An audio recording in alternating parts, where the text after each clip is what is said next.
I don't have any announcements to make at the top of the briefing, so I'll just go straight to questions. Erica. Can you talk about whether you're now considering the McConnell plan in combination with spending cuts, and might that be a better way to appeal to some Republicans? Well, let me start by saying, reminding you what I said yesterday about Senator McConnell's proposal, which is we appreciate the fact that explicit within it is the acknowledgement that we here in Washington, the leaders of Congress, the President of the United States, have no alternative but to ensure that the United States of America upholds the full faith and credit of the country, that we will not default on our obligations. So no matter what happens, that has to be the case. The proposal that Senator McConnell put forward acknowledges that. It's not the preferred option that we have. The President remains committed to working towards a bipartisan compromise agreement that significantly reduces the deficit and the long-term debt, addresses some of these major issues that have been before us in Washington for a long time. So whether it's Senator McConnell's provision or some variation of it, they are not the preferred outcome here. And we continue to work, as we did yesterday in the meeting and as the President will again today in his meeting with congressional leaders, towards something more substantial and significant. But it is an important recognition of the fact that the United States will not, for the first time in its history, default on its obligations. I mean, given where things stand, is it looking like a better option today than it did yesterday, especially potentially combined with spending cuts that could bring I don't want to characterize that beyond saying that it remains not the preferred option, because I mean, what's important to remember, despite, everything, is that progress has been made. Significant details and proposals have been discussed and put on the table in these negotiations that involve real and substantial reductions in our spending and cuts in the deficit. The President wants that to continue. There is now a foundation upon which we can build to get something even bigger, and in fact something very significant, the so-called grand bargain, if everyone at the table is willing to take the plunge, essentially, and to lead and to compromise.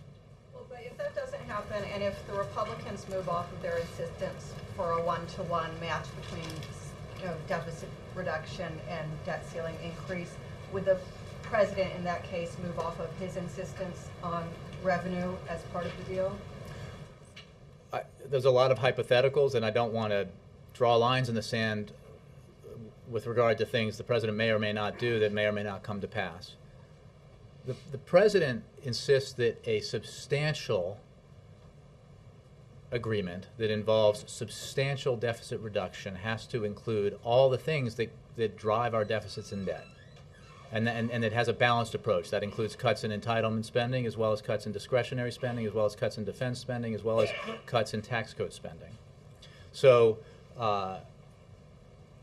what also is true is that I mean, the starting point here that's important to remember is that this President starts from the premise that he shares the concern that a lot of people have about the need to get the deficits under control, our deficits under control. He shares the concern about our long-term debt. He is committed to reducing spending. He believes that we have now in front of us the potential to do something big. The holy grail, if you will, of sort of good government, think tank types, and responsible leaders of both parties in this town for a long time has been, when will the leaders in Washington come together to do something significant and in a comprehensive way that addresses our deficits and our long-term debt? That agreement is right here within reach. It's on the table. You just have to reach for it and grasp it and be willing to compromise to do it. And you know what? That requires thinking about the broad American public and not the narrow bands or the narrow constituencies within your own party. But do you rule out something that's smaller scale and does not include revenue, or do you not rule that out? I'm not here to rule anything out, except to say what the President has said in the past is that he will not sign, he will not turn this into a toll booth situation because we are not a third world country that approaches the brink of default every 3 or 4 months. But beyond that, I'm not ruling anything out. Yes? Jay, has there been any consideration of moving the talks to Camp David for this weekend? And related to that, Is there a sense that the current format or the current structure needs some shaking up? The last few days don't seem to have yielded progress, and if anything, the acrimony has increased. Is there a consideration to changing the format? I'm personally partial to Mark Knoller's idea of letting him in there to tweet it out, but you guys may feel differently. To tweet it out, is that what you said? I accept. Because you think the public posturing and that kind of stuff is really where we ought to go to get something done. Transparency and openness is how I put it. Let me address your first question, which is that every meeting we've had so far in this round of negotiations led by the president has occurred in the White House. Every meeting we have planned today and in the coming days is planned for the White House. The possibility that you mentioned is not currently planned. But I'm not, so that's all I have to say about that. And in terms of the structure of the meetings, look, these are the leaders of Congress, and this is the president and the vice president and the secretary of the Treasury and director of OMB, et cetera, et cetera.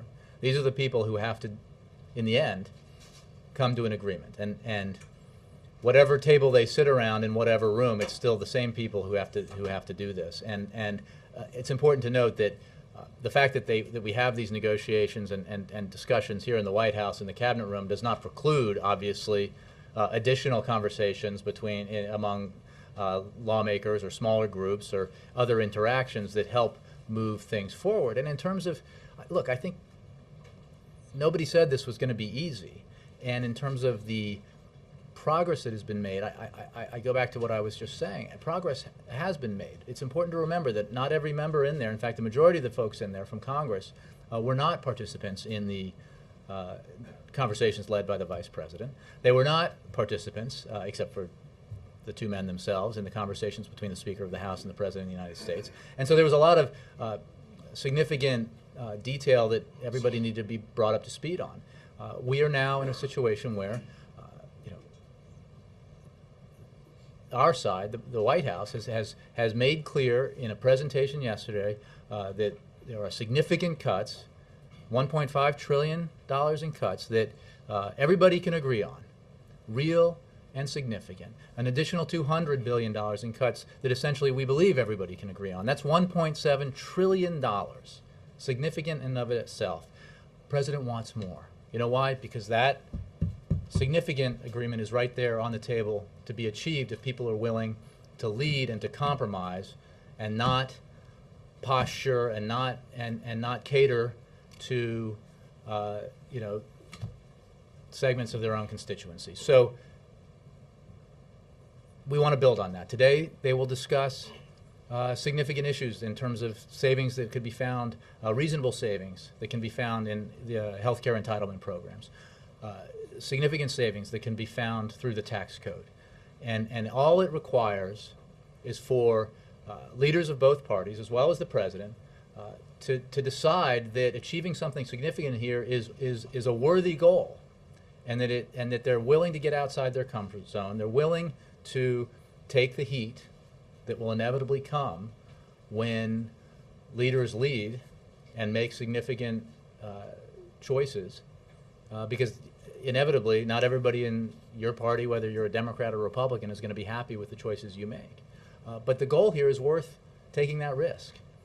Moody's and S&P having weighed in recently, do you think the participants are feeling the added pressure? Are we in this kind of red zone where the markets could really get spooked? I know that everybody's focused on August 2nd, but are you equally worried that in the run-up to that investors may see that this is not really yielding the kind of progress that they would hope to see, and they could get spooked? Well, we have said, I think for a long time now, that it is important not to push this to the absolute last minute, although that is what Congress tends to do, precisely for the reasons that you mentioned. On the other hand, we have been and continue to be heartened by the fact that leaders of both parties in Congress are saying what we are saying, which is that it is inconceivable and it will not happen that the United States will default for the first time in its history. So it's important to send out that reassurance that the people in the room all agree on that fundamental principle. And I think that is an important thing to remember, even as we get closer and closer to the deadline. Nevertheless, the clock is ticking. We need to get further down the road here. We need to get to the point where we know whether or not we can achieve a significant compromise, bipartisan compromise on deficit reduction. And if not, then we have to make sure we do the bare minimum, which is not default on our obligations. Jake. The worst case scenario here is a default, right? That is a bad scenario. I'm not sure. I mean, you know, Is it worse? there are things you could anticipate, but Is yes. it worse than voting on the debt ceiling again next year? The uncertainty created by regular votes on whether or not, for the first time, you know, and if you think there are political obstacles. But it had not become. Look, yeah, boy, there were. It's funny that you should mention it because collectively, the Republican negotiators in this room with the president have voted to raise the debt limit 25 times. Speaker of the House has voted 6 times. The majority leader of the House has voted to raise the debt limit 5 times in his career in the House. Senator McConnell has voted to raise the debt limit 8 times. Senator Kyle 6 times. Senator Obama voted against it 1 time. He has made very clear that he now views that as a mistake. My point is, What period? Since 1990. Which is, I don't understand this ultimatum that the president brought into the room with him, that this needs to extend into 2013. Because the kind of atmosphere that's created now that has brought us to the brink of doing something that has never been done before is unlikely to improve in an election year. And we are not, as I said before, the kind of country that wants to or should put in doubt in the global economic market, or raise the question on a regular basis whether or not we're going to default on our obligations. And as Karen just mentioned, we have rating agencies putting us on warning. I mean, this is not good for our economy. So if we do this regularly, you can bet that it will have a negative impact on our economic prospects, on our growth and our job creation, because it creates uncertainty about the economic environment that businesses are operating in. You're comparing it to extending the debt ceiling to 2013. I'm not. I'm comparing it to defaulting, which is worse, because the president is saying, essentially, he would rather have a default than have to vote on this again next year. That doesn't make any sense. He is saying that leaders should lead, and we have to do the right thing here. You can, as a piece of political analysis, have an opinion about it. The president's position is this is not what the United States should do, and he doesn't believe we will do it. And we think we can get to an agreement that's significant. And remember, this is all because of an arbitrary connection that was established between the amount by which Congress would have to raise the debt ceiling and the amount by which we should, I mean, completely unrelated, arbitrary, political and essentially meaningless connection between the two. Okay, so that's Boehner's ultimatum, and I'll ask them about that later. But I'm asking you about the Jake, president's. I've answered the question. We do not think that is the way that this country should operate. The president's made very clear. What the president made clear in the meeting was that he will not. Both are bad. I can't choose which is worse for you. Really, you can't. Default might not be as bad as Jake, voting I've on answered this the next question. year. No, you guys are painting a very cataclysmic Jake. picture that I'm not challenging on how bad a default would be. Mm-hmm. I don't understand why that is preferable. Because we don't have to get there. We're not going to default, Jake. We're not going to default. I think in the answer to 2 previous questions before I got to you, made clear that no one in the room thinks we're going to default, and the president and the vice president don't think we're going to default. So it's a hypothetical that we don't even have to entertain. Yes, Dan. Yeah, thanks. Does the president believe that it would be easier to reach a deal without House Majority Leader Eric Cantor in the room? The president believes that we have to reach a deal with the leaders of Congress, of both parties. And everyone has to participate and be engaged in that process. And what's important is not, it's that everyone decides to play the role of the leader and to think, again, not just about the constituents in his or her district or state, and not just the constituents who are the most vocal in his or her party, but about the whole country and what's right for the whole country. And the opportunity here, again, this is a prize. This is a prize that has been sought for a long time, and it is an objective that Republicans in particular have made clear is very important. Significant deficit reduction, getting our debt, long-term debt under control, getting our spending under control. Well, here it is. The president is ready to make that deal. He is ready to compromise. He is ready to make tough choices, and he's waiting for partners.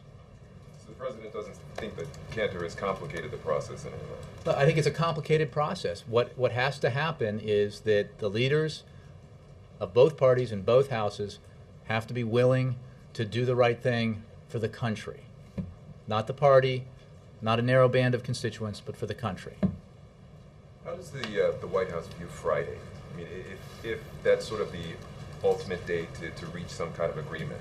No, we've never said that. What the president views Friday as an important moment where we can make an assessment about whether we are moving toward a significant bipartisan agreement on deficit reduction or not. But it is not a day, and if we are moving in that direction, and he sincerely hopes we are, then we will continue towards that goal. But if you're not? If we're not, then we have to begin looking at making sure that we fulfill our obligation to uphold the credit rating of the United States. And how many options are out there that the White House is currently reviewing if there is no significant progress on Friday? I think I don't have a number of options that they're reviewing. But it's more several options. No, look, various people I'm sure are working on various options. We are focused at the White House on the opportunity here that has presented itself, and it doesn't come every day, which is to achieve a significant bipartisan agreement that reduces spending, cuts the deficit, and does it in a balanced way that will help our economy grow and create jobs. That's the president's focus. Hey. Jake, Boehner's office says that obviously revenues is on the agenda today, but they say what's on the agenda is net neutral revenues, which I take to mean that they're not going to... Is that an internet thing? No, it's not actually. I think they're borrowing the expression. But net neutral revenues, meaning it's not going to do anything to deficits or debts. It's going to be neutral. Is that the president's understanding? Well, what we will discuss today, as I said, is some of these difficult issues that could help us reach a significant package if people are willing to compromise, and that includes getting savings out of health care entitlements in a reasonable way that protects beneficiaries, that strengthens the programs involved, and ways that we can find savings in our tax code. Now, there are a variety of different ways to skin this cat, and I'm not going to. I'm sure people will come to the table with positions about what they believe is the right thing to do, and obviously we will too. And then from that point, negotiations hopefully will ensue. At the briefing last night, there were some who felt that in the White House who felt there could actually be the kind of breakthrough today that would put this thing on a path to the big deal. Let it be so. What reason do you have to be that optimistic, given how contentious? Well, I don't think I'm not sure that optimism, while admirable, is wholly rooted in reality. I mean, I don't think that I would predict to you, and I'm an optimist, that we're going to reach an agreement today, a grand bargain. What I will predict to you is, what I will say to you is that contrary to assessments that assume no significant achievement is possible here, there is a potential here for a significant achievement. There is potential here of savings in the 1.7 trillion and up, which, while not the grand bargain that is still possible, is significant. So, and we want to build on that. And the president, if he finds partners willing to compromise, willing to make the right choices here on behalf of the American people, we can do something even bigger and more significant. So, but I do not expect today a hallelujah moment. Just to clarify, tomorrow, when you say that's the day when the president wants to determine whether they can continue to move toward a significant deal, are you saying the $4 trillion deal would be taken No, off I'm the table saying, for vote? no, I'm saying, not discuss, I mean, not, it's not a question of size, it's whether or not we can reach a significant bipartisan agreement on deficit reduction. And you know, I think significant means, you know, where everybody agrees. I mean, even the stuff that I talked about, and let me go back when I talked about, you know, what is already on the table that the sides agree to. This is in principle because nothing is agreed upon until everything is agreed upon, and there are components here that different sides feel differently about that are dependent on agreement on in other areas. But so, without characterizing what significant looks like in terms of numbers, I think we will know tomorrow. The president wants everyone to be able to make an assessment whether we're moving down the road towards something along those lines, or not, and then we can decide what to do. But it's only the 14th. It sounds like you're saying you're going to take things off the table tomorrow. Well, no, we're not going to if we're making progress. And as I think I've made clear up to this point, is we believe, in spite of everything, that we have made progress. And I hate to beat this dead horse, but you guys did go through some of this last night, but now that you're on camera, what of the things that Eric Cantor alleged happened at yesterday's meeting, what did happen and what didn't happen? Well, you have to ask me a more specific question, but I think Did the president say, Eric, don't call my bluff, I'm taking this to the American people? I don't have a word-for-word account to give you, but the president, as the meeting was wrapping up, expressed his feelings that the folks in that room need to lead. All of them together need to lead, and that this is a moment when it's important to reach for a goal that works for the whole country, that is supported by the vast majority of the American people, which is a balanced agreement that does something significant on deficits, does something significant on our long-term debt, begins to get our fiscal house in order, and not resort to the kind of stuff that people hate about Washington, the sort of posturing and catering and positioning that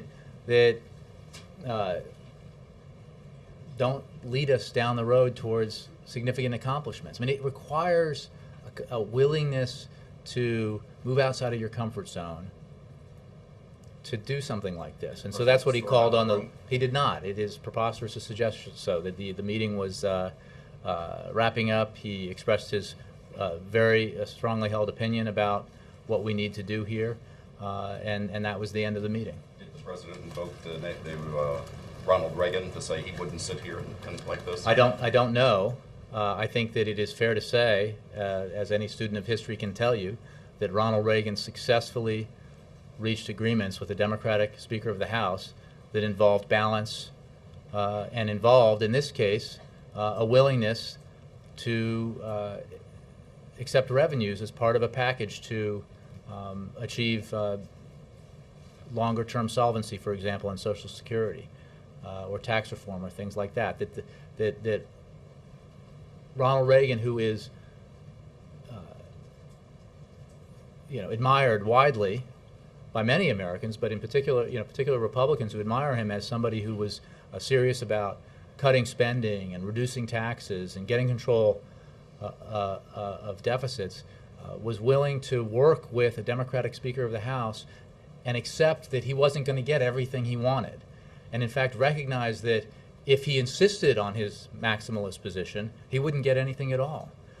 So President Reagan was a realist in that sense, and he understood that that victory can be shared, that accomplishments in this town require Democrats and Republicans working together.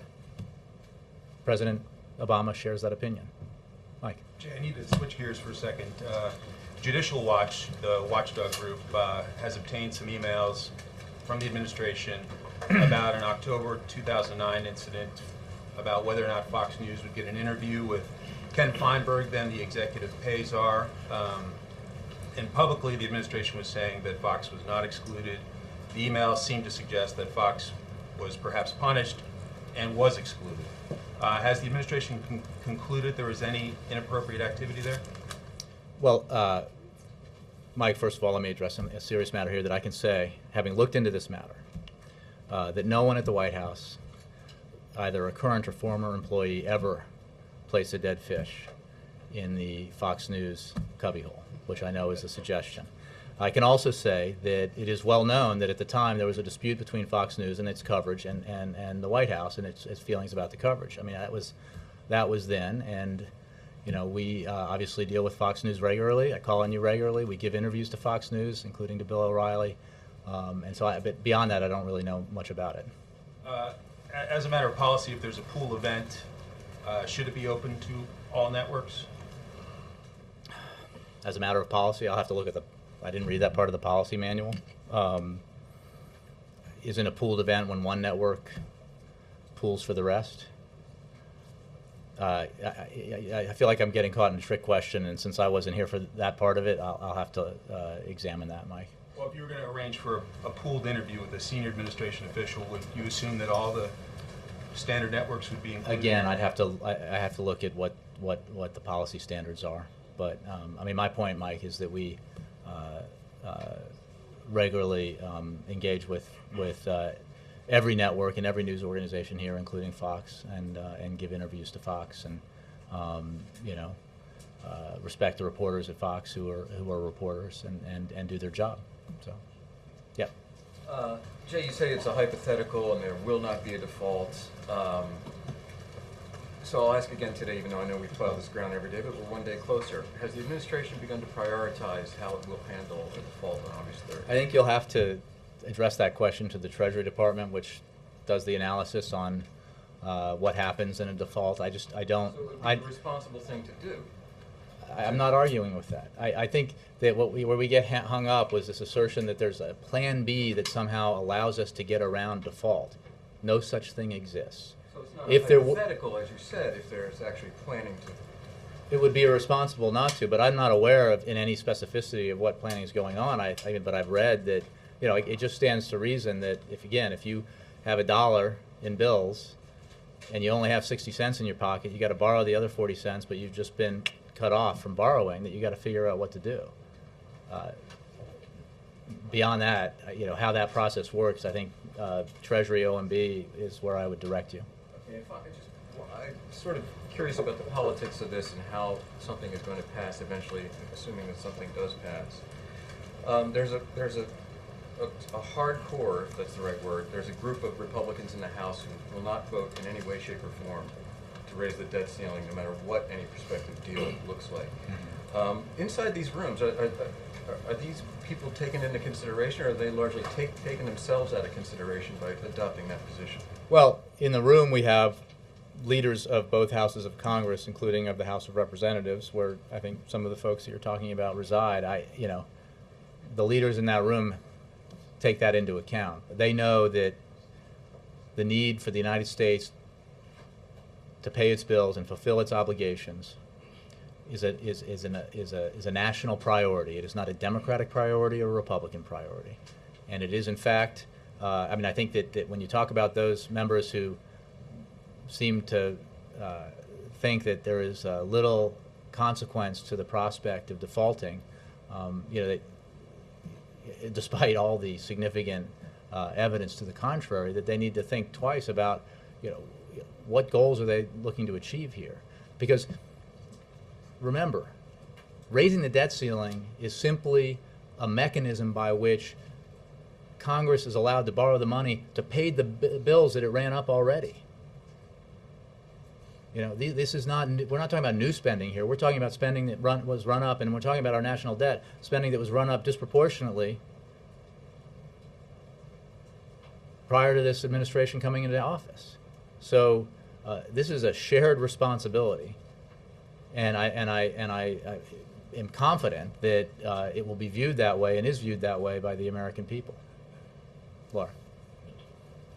Does the White House see any value in getting out of the confines of this building and to a place like Camp David to have these I personally conversations? do, but I'd like to get out more often. But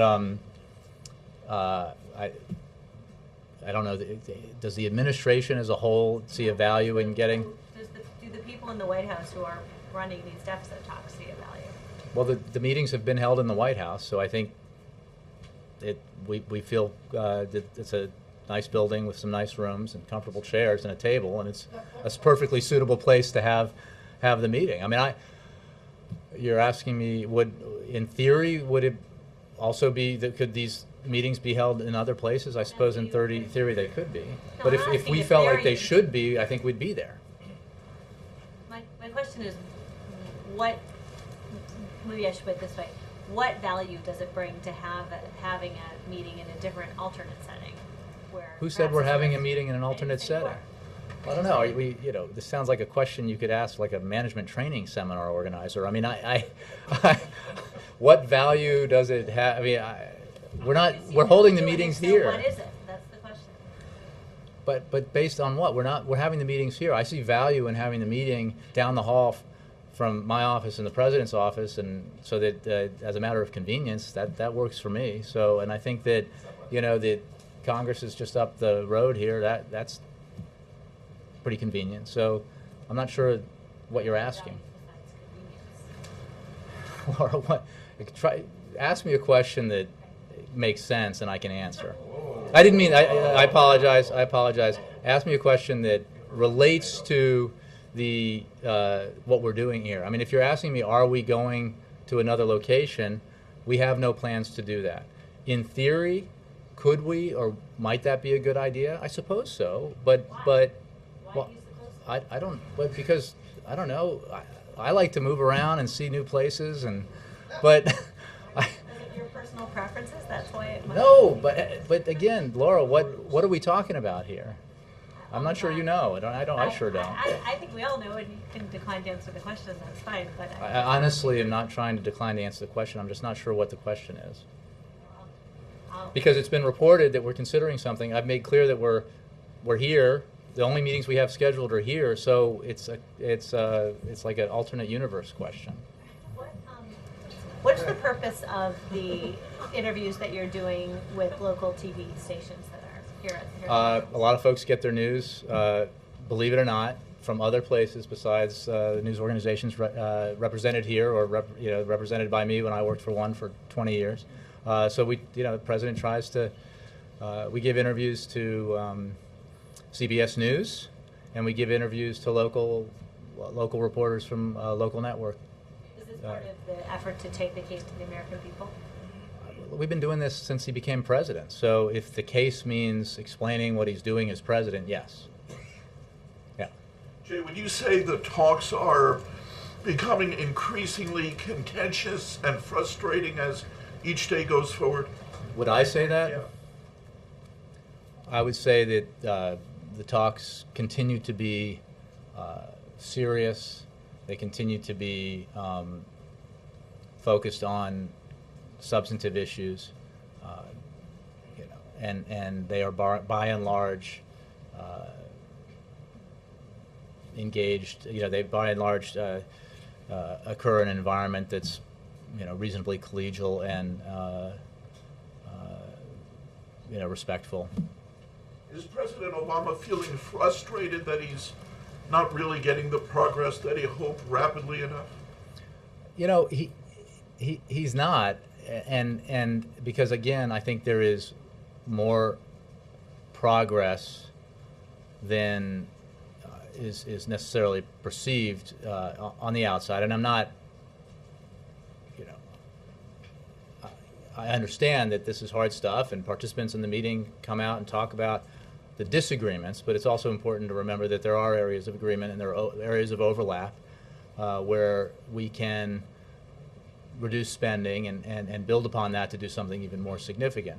I would simply say that to the extent the president feels any frustration, it's simply at the prospect that something real and tangible and significant and in fact generational in terms of an accomplishment is there for the taking if everyone in that room would be willing to compromise, get outside his or her comfort zone, and reach an agreement. And because it's not that far out of reach. It's really quite close. And a follow-up on Laura, will you take a pool to Camp David with you? when I go with my family to, actually they won't let me do that. We have no plans to move off-site. Yeah. So even though you have no plans, are you ruling it out, especially since Boehner has said that I'm not he doesn't ruling wanna go? anything out. It's, again, this is a, what I read was a report by a news organization with two unnamed, unidentified, unlocated sources saying that something was being considered. Well, I considered having the chicken tacos today, but instead I had the salmon. I mean, it's not, for lunch. We're here. We've had meetings here. If those plans change, we will absolutely tell you, and I'm sure we will bring a pool. Boehner said that he doesn't want to. He wouldn't go. It's not necessary to do it. Well, so but nobody's could you do the invited him to go House anywhere, All right. except to come here, and I think he's coming. Is July 22nd still? Can you explain where that falls? That was originally your deadline. Is that to get a deal with that? I think as I've explained a few times from here, the July 22nd date was a loose date, judgment made based on the need for Congress to do the things that it does, to produce legislation, and working back from the August 2nd date. So generally speaking, the clock is ticking, and we're getting closer and closer to August 2nd, and there is a point before August 2nd, after which it becomes really hard for Congress to move legislation through both houses. So again, it's not July 22nd is not it's not similar to the August 2nd date, which is reached by careful analysis and numbers crunching and all that sort of thing. This is more an observation about how Congress works. At one of these background briefings, though, we learned that 80% of the deal would have to be reached by July 22nd. At least, a big portion of the deal would have to be reached by that point. Is that correct? I suppose. I think these are 80% is probably a loose figure. July 22nd is a rough estimate. We've talked about already today the need for participants in these meetings to make an assessment tomorrow whether or not we are moving towards a significant bipartisan compromise on deficit reduction, and that's tomorrow, July 15th. So, there are milestones along the way here because we only have so many days between now and August 2nd. To decide whether we are going to press forward and achieve a significant deficit reduction deal or not. Because what will happen regardless is Congress will raise the debt ceiling. We will not default on our obligations. We take the leaders at their words and believe them when they say that they understand the impact of default would be quite serious. And one final thing, the EU is drawing up a second rescue package for Greece. How often is the president getting briefed on the situation in Greece, and how concerned is he about the impact? Well, I don't have beyond saying regularly. I mean, he is briefed on it and brought up to date on it. As you know, I mean, our view of this has not changed, which is that Europe has within its capacity, and the institutions like the IMF have within their capacity the ability to deal with this situation, and we think they will. Is he getting daily updates? Well, he gets daily economic briefings, both on paper and verbally, and I'm sure he is updated as necessary on that situation. Can I just follow? I'll get to you. Christy? If, Sorry, you weren't. Scott, sorry, no, you're good. Jackie? Then I'll get to just you. quickly, do you expect meetings this weekend like we've had each day this week? Hard to say. I think that if we are moving towards an agreement, that we can expect to continue working through the weekend. But I don't have a schedule to announce. Since beyond that, there'll just be 2 weeks before August 2nd. What do you see? What's the thinking here as to what the process would be that you would, having made a decision tomorrow to fish or cut bait, you would work through the weekend, have something that could start being put into? Well, look, I think regardless of the assessment that's made tomorrow about which direction we're going in, that people will continue to work through the weekend for precisely the reason that you're suggesting, which is that there's not a lot of time here with regards to the need to raise the debt ceiling. Now, what form that work will take, we haven't made determinations yet about meetings. But I'm sure that the folks with the calculators, at the very least, will be working through the weekend regardless. Chrissy. on the Moody's release yesterday, if the president were able to get a deal that had the agreed cuts in it, 1 or 1.5 trillion, would that be sufficient to retain the stable outlook? Well, I don't even know the answer to that question. I mean, that would be obviously up to the rating agencies. And I'm not, what I don't want to engage in, even though I wanted to make clear the substantive, significant, real, irrefutably consequential cuts that the White House has been made clear it is willing to accept.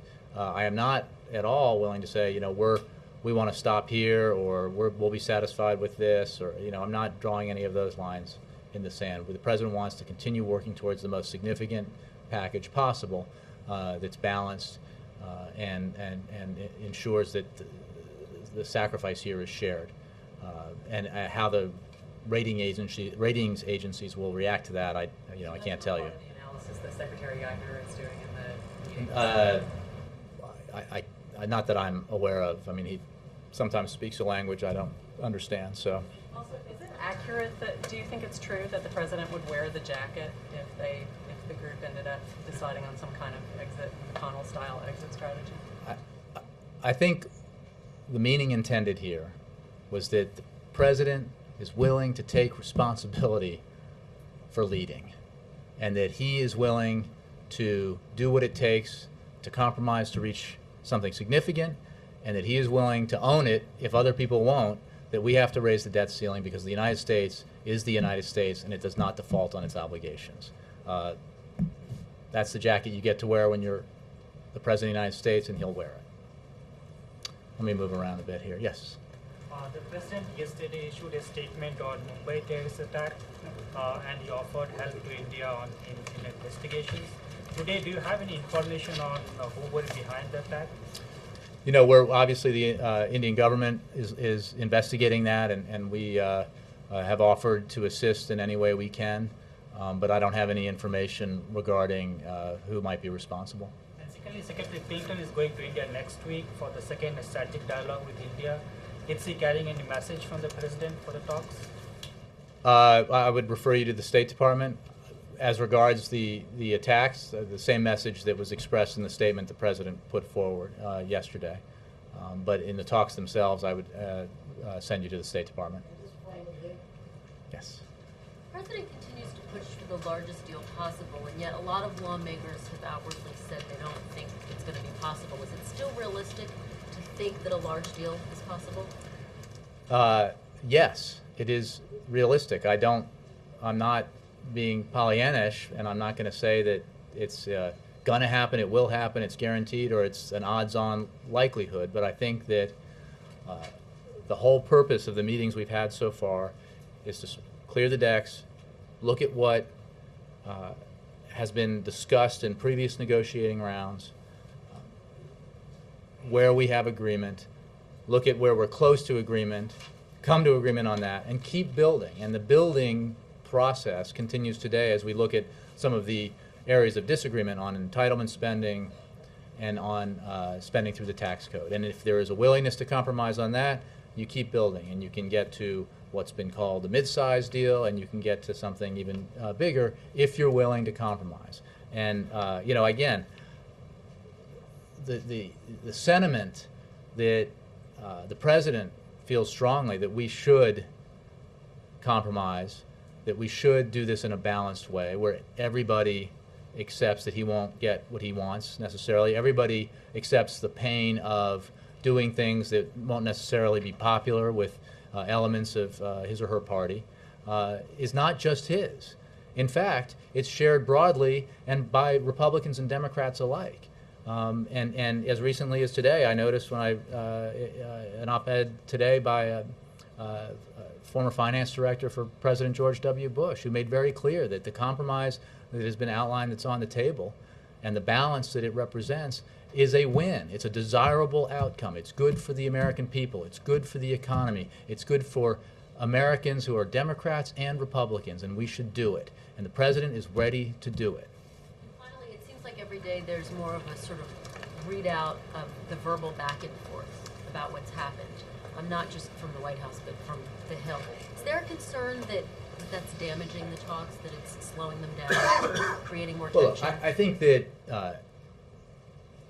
everyone in that room is and should be focused on the task at hand, which is the need to find areas of agreement, see where what areas are possible to agree on, and try to reach a bipartisan agreement. And that's the most important task. And I think people keep focused on that. We can achieve something significant here. Well, what about the Jell-O comment?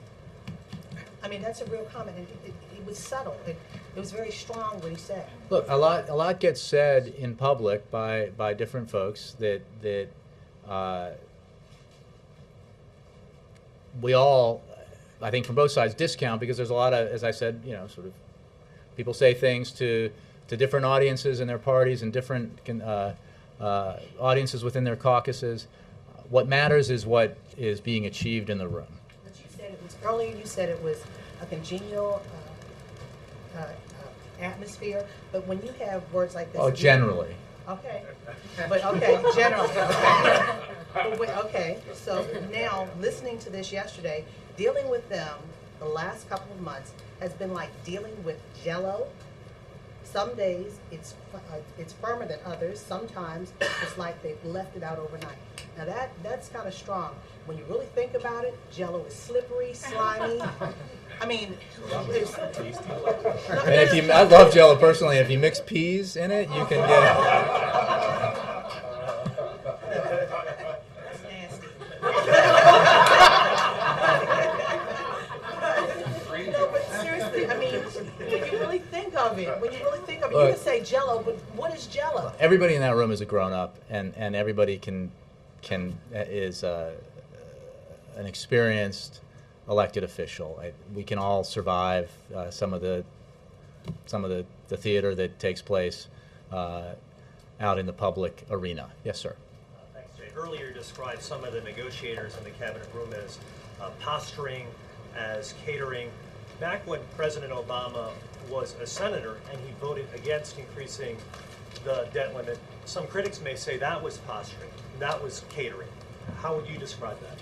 Well, I would certainly say what the president has said, and which I've said from here, which is he now views that as a mistake, because it's an important vote. No matter how you feel about the administration's policies, you need to recognize that the United States of America cannot default on its obligations. The consequences would be calamitous, and he has said that vote was a mistake. I think that's, you don't get that kind of candor very often. He said it was a mistake, and he wouldn't take that vote again. Why is it not difficult? I'm not saying it's not. Why is it not difficult then, as you say, to lead for the president having made that mistake?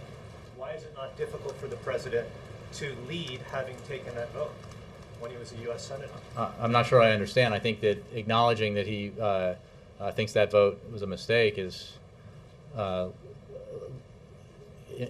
explicitly a recognition that this is something too important to mess around with. When we're talking about the debt ceiling, and the President's made very clear that what is required of our leaders is a willingness to accept the fact that in a democracy, in a two-party system, in a divided government, you don't get everything that you want, and you don't get everything that your most ardent supporters wish you could in an ideal world. You have to make compromises. You have to do what the broad swath of the middle and the American population expects you to do, which is work together to get things done. The kind of stuff that happens when people talk past each other and position themselves for political advantage in some small arena is stasis and gridlock, and that's what drives Americans crazy. This president's willing to get outside, well outside his comfort zone, to get something done, something significant that people have talked about needing to be done for a long time, to address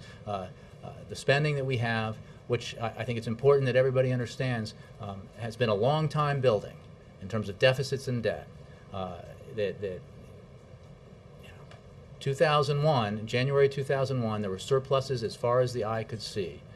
A lot of credit has been rung up since then, and the president's willing to deal with that, to take responsibility for the need to solve that problem, and he expects others to as well. Thanks, Jay. Thanks very much.